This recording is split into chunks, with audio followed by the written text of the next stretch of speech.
So you have one of three sizes that are pretty common if you're going out to purchase these. Most bike shops will carry these tools, some park tools.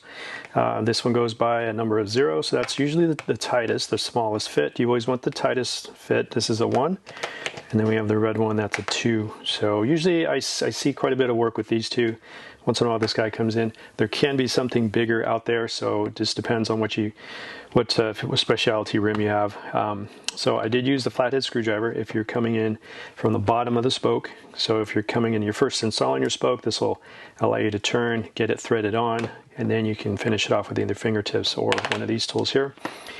This one here is just like a speed nipple wrench. So if you're doing multiple, you're doing wheel building, gotta put on many spokes, then this one is specifically built to have a flathead as well as a little tip on the end. So as I'm screwing this in, the tip here is going to hit the spoke and tell this to stop tightening. So that way we're not over tightening because we're just usually taking all the play out of it.